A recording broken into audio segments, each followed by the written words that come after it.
Well, hello, Leo and Leo rising. I have great news for you. Now, Jupiter has been in Leo forever, but it's been a friggin' retrograde, so it hasn't did us any favors. It has, every time we wanted to generate something, we always experienced maybe a little bit of the potential, but not like full on board potential of what Jupiter, the expansive planet, can give us. And so we just haven't felt that magical genie in the bottle that's supposed to be ours in Leo. It goes direct this month, and it goes direct on the 8th of April. So no more are we limited. No more is Saturn slapping our hands and Jupiter's, not in a positive placement as far as in giving us what we want. We now have full energies to go forward and rock this energy to the fullest. And that's what a Leo likes. We like all that powerful energy that just moves forward. Now, not only do we have Jupiter on the 8th, full board, beautiful Jupiter, but we also have Mars. And Mars is in a powerful position this month with Venus. And they're up there making this sexy little dance up there. And the energy is so positive. And so this energy is making you extremely sexually attracted. This is a highly sexual energy for a Leo, especially when you've got expansive Jupiter in all this mix. You're just going to feel like you're virile and ready to mate. Like, I'm not even kidding. It's a crazy, sexy energy. I actually have my Mars in Leo. So this is like really sexy energy for the people who have their Mars in Leo. Like, if you have Mars in Leo, you guys are going to be crazy this month. Sexy. So let's get started. Let's start talking about this month. So on the 2nd, Mercury is in a positive aspect with Saturn.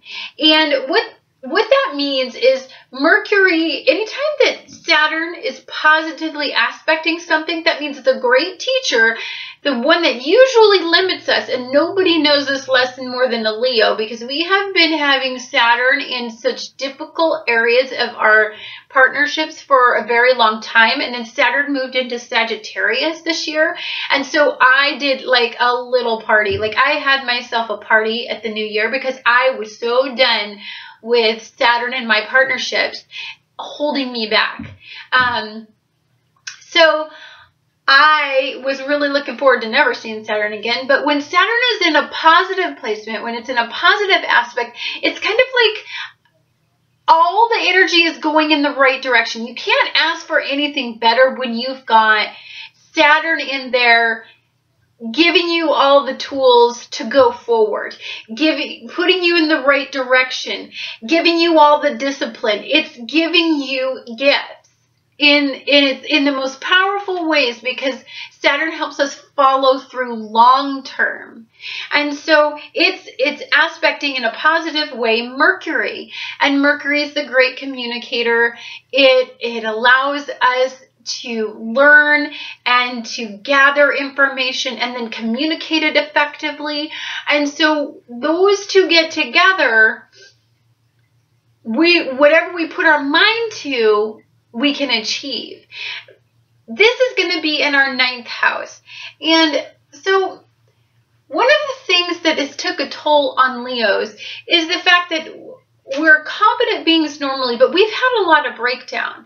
So I think psychologically, we need to really take a look at ourselves this month. We're going to have a lot of 9th house energy. We're going to be looking at our belief systems. We're going to be looking at how deep we want a partnership with people. We want it to go on a different level. We have had a metamorphosis in us. We're no longer shallow. We move forward now with a need to stimulate the deepest parts of us, as well as the superficial parts of us. And I mean, I don't care if it offends a Leo or not. I am a Leo on the cusp of Cancer, and let's face it, when I'm picking a partner, I want a partner that looks good and is enchanting and energetic. And I have this list that I like because it's like me, and I want that.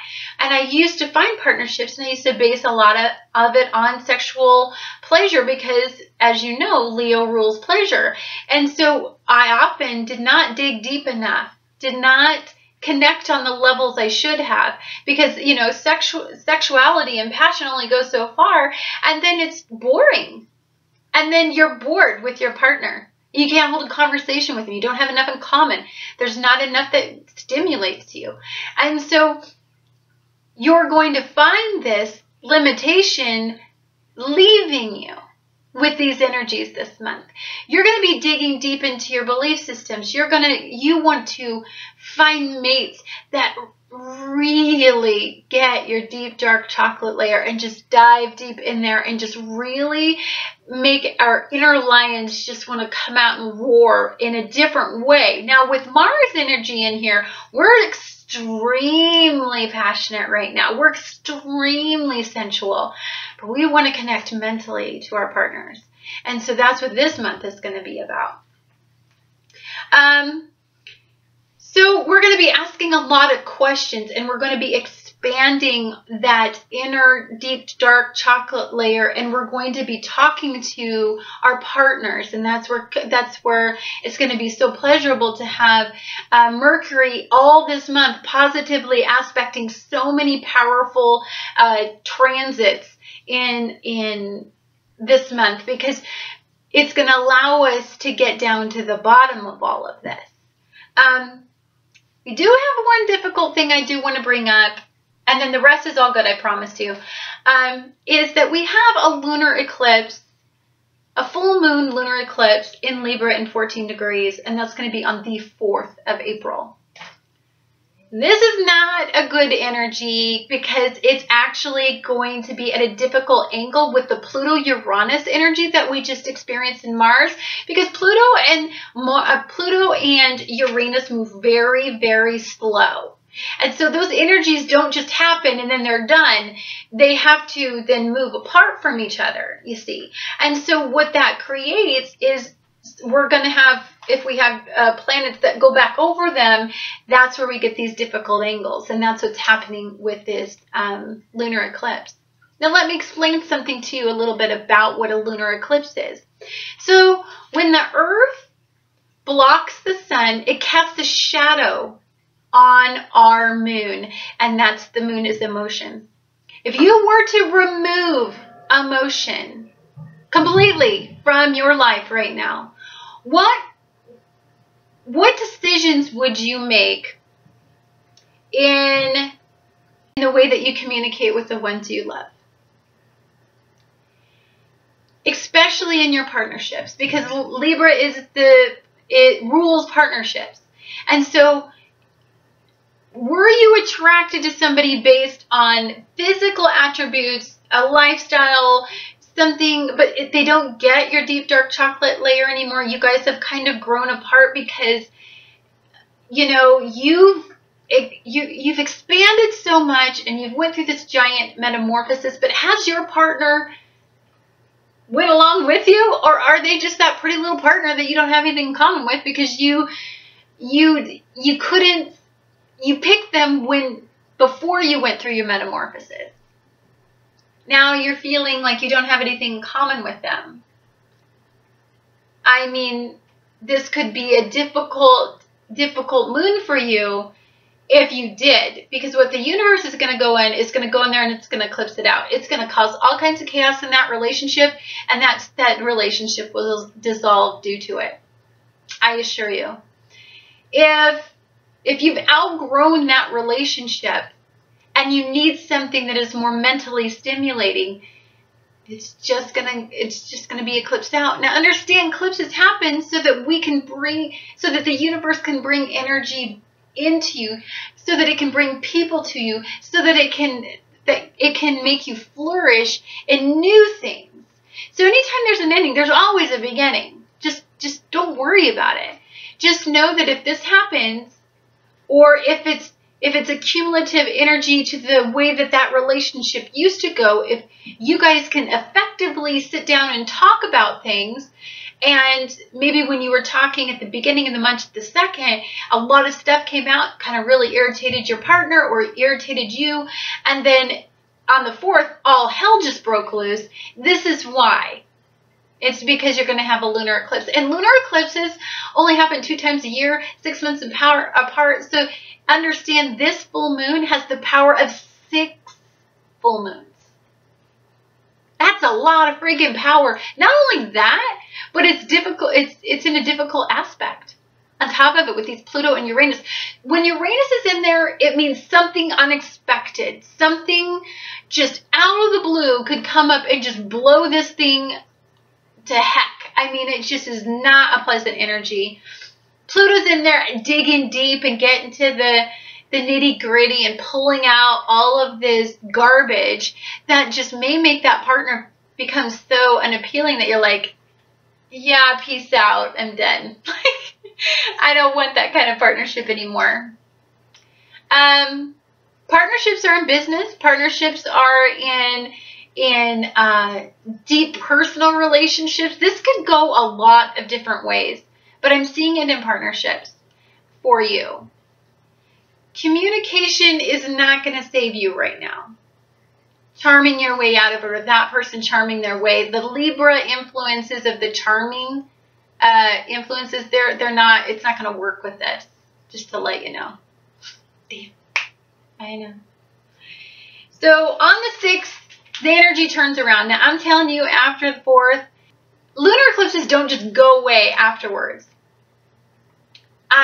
Full moons happen for about 5 days, and then this energy kind of lurks around to the next lunar eclipse, and they go from lunar eclipse to lunar eclipse. And so you'll normally, if it doesn't really end it, it'll usually ask you to revisit it in the next lunar eclipse. So I'm sensing this one's a little different just because of the Uranian energy in it, and the tough aspect that it is, that it could be as abrupt. It could be a giant ending, an abrupt ending, but we'll see. We'll see on that. So on the 6th, the energy turns around, and we kick into gear. We get to put, put the car in drive, and we get to put the pedal to the metal at this point. We start to feel relief. We start to feel these energies get better. Mars kicks in, and Mars makes us extra passionate this month moving forward. And so Mercury is positively aspected by Jupiter, and the Sun conjuncts Uranus in your 9th house. Now, this is, again, about those belief systems. It's about old belief systems, regenerating them, making them new. It's about having conversations about restructuring some of your thought processes. It's about diving deep into your psychology and pulling out patterns within yourself and evaluating that and then talking them out. It's a great time to seek counseling. If you feel that there's anything that you want to mentally work through, you've went through a lot, you've had a lot of experiences, and your son was really hit hard by everything that went on. So it's time to go get the help you need if that's what you need. It's time to go talk to people who are like-minded. It's time to join a group, maybe a support group, if that's what you need to do to get that sun shining and get you invigorated, because you're healing from the inside out. When we are healed on the inside, we no longer have the identity crises. We no longer have poor coping methods. A lot of Leos during the time when they were experiencing breakdown was broke down in their eating habits. Their coping methods became very poor. And when Leos don't feel like they look good, is what I'm saying. They flounder. They usually get lazy and that, and they're not a Leo. They're not a lion. They just lounge around the desert and just expect everybody to come to them, and they kind of lose their luster. So this is about getting your psychology back on track. It's about getting all your coping methods going in the right direction. It's about developing a belief system in yourself again that you can move forward with everything.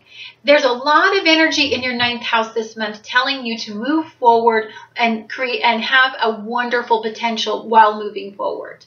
Okay? And to do that, we got to dive deep. Okay, so on the 8th, Jupiter goes direct in Leo.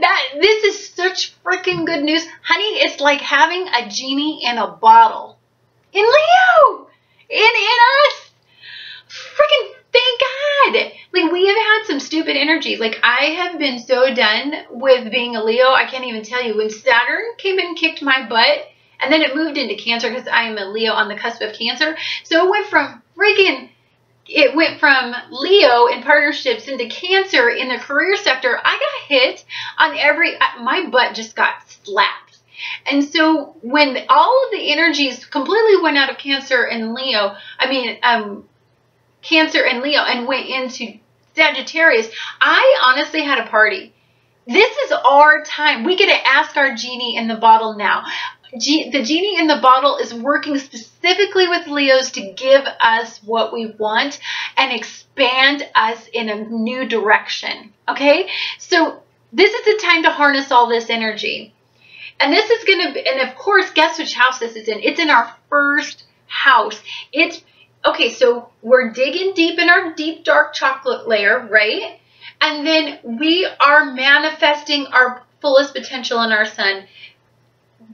The genie in the bottle, in this case, is like asking us to make our sun shine. But not only shine, sweetie, shine magnanimously. Shine 20 times brighter than it's ever shined before. And we have that ability right now to make that happen with Jupiter. So you gotta dig deep and figure out what makes my sun shine. What have I lost? Where did it go? What happened to it? You know, does that mean I need to start working out? Does that mean I need to start finding what used to make me roar? Does that mean I need to find a new partner and I need to get sexual and virile with that person again and do I need to put the fire back into something to get it back on track? I mean, that's what we're looking at. Just a raw harnessing of energy. And Mercury conjuncts this positively, and this is going to be in our 9th house. So this means that Uranus is going to come up with some new and innovative ways for us to manifest our truest potential from within, from how we appear to others, from what kind of presentation we have, what kind of personality that we have. It's truly amazing. Like, anytime you can tell I have a lot of Aries in me right now. Like, the Aries energy is just pulsating through me, because I swear to you right now, like, I feel like a fracking Aries. Like, I feel like I just want to just go rule the world. And I think that's just all this virile, fun, passionate energy. And I can't be more passionate about anything than positive news. I mean, I just love it, especially when it comes to Jupiter. Now, on the 14th, Venus will oppose Saturn, and this is in your 11th house. I want to say that when Saturn is in an oppositional energy, now it's not supporting us, it's in opposition. We all know what opposition is. We've been dealing with freaking Saturn. It is pulling the reins back. It's telling us to calm down. So we're all pumped up. We're all like me right now. We're all like, you know, we're all like crazy. And then, but Saturn's going to keep us down a little bit, because Jupiter is expansive and sometimes too expansive. So Saturn puts the reins down, brings us back down, makes us, you know, deal with this partnership issue. Even though we are going full board, we have a relationship dynamic to deal with that came up on the 4th. And so it's really asking us to, okay, it's grounding us and talking to us about this relationship dynamic again. And this could be in a friendship. It could be that you need to look at a friend in a different way. Maybe that friend that you could tell all of your deep, dark chocolate to stuff is the one for you. Could that be? Even though you never looked at them quite that way before, maybe that's what Maybe you need to. Maybe there's a sudden attraction that develops from that, but you don't know how to approach it. So Saturn is just asking you a lot of questions because you've got a lot of relationship stuff going on. Relationship with yourself, relationship with others, relationship with how you present yourself to others. There's a lot going on with this persona as a Leo that we're creating, but we're also trying to create our inner self as well, our authentic inner self. Then on the 18th, we have a new moon in Aries, and this is in our 9th house. Same house that is in just dealing with our psychology, our belief system. It can mean that we, for some people, they might go take a big long trip to try to go find themselves. They may just decide that they need a sabbatical. They may decide that they need they may resonate with a higher power at this time. There's something bigger than them and they know it right now. And it's expanding. And maybe that's why some of the Leos are turning to astrology for guidance, for a sense of well-being, for something bigger. Because when everything happened and broke down the Leos, something happened and made us turn toward things larger than us, larger than our egos. And so the good thing about this one, the good thing about this energy in the 18th, this new moon in Aries, though, is it's a new beginning. And with all of this energy in your 9th house, this confidence, this soul searching, you're going to be thinking about your career purpose, though, probably a lot different. You're going to be thinking about your life goal, and you're going to evaluate that. And so just understand that, this is a powerful new beginning in your career aspirations.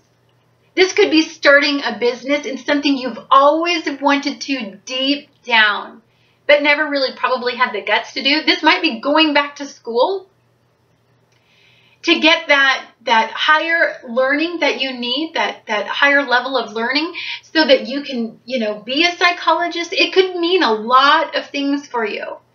But what it does mean is it means that our dark chocolate layer is asking us to make career ambitions based on a purpose within us, a deep held belief within us. So you really, really want to think really deeply on the new moon. You want to make a career goal. You want to step forth with all of that virile Mars energy in Leo and Jupiter, making this expand. And we want to expand this because once we start to blow up this balloon is going to blow up fast. And so that's why we had all this energy in our deep dark chocolate layer, having us analyze what we want before we start blowing up that balloon on the 18th, which is that new career aspiration that gets our deep dark chocolate layer.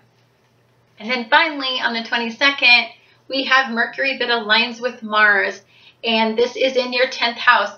See, at the end of the beginning of the month, the mid-month, is all about your 9th house. It's all about turning inward. It's all about digging deep. But then the end of the month is all about pushing forward with career aspirations. It's about new beginning and career goals. It's about setting forth big, expansive, huge ideas and making them go 100 miles an hour. Because once Mars is on the job, and once Mercury's on the job, and then Jupiter's on the job, and Venus is positively aspecting all this, making you completely attractive and making all of this seem, it's going to fall into place for Leos. It's going to be like a domino because they took the time to think things through in the beginning of the month. By the end of the month, it's just going to be a domino effect. It's going to be so easy, and it's just you're going to just know what to do with the rest of your life. And I know that sounds crazy because you may not have known before now, but now you do. So welcome to Jupiter going direct in your sign. You cannot control Jupiter once it goes direct. And And for you fellow Leos, this is such a great month. I do encourage you to go deep within you. I know you're going to want to get distracted in all this sexual, high virile energy that's just really asking us to tap into all that. But I really want you to get bigger than that right now. I really want you to know that the reason I'm doing this video is because all that deep thinking that's being asked of you is to get the dominoes going toward your career aspirations, more money coming to you, more happiness from a deeper level within yourself. So listen to this energy, okay, Leos? I know you want to go forward. I know you want to kick some butt. I know you want to get your fire started again, but we got just a teeny bit more thinking to do. Just wait till the end of the month, and then you can launch forward with your big and mighty powerful roar, you pretty little Leos. I will see you next month.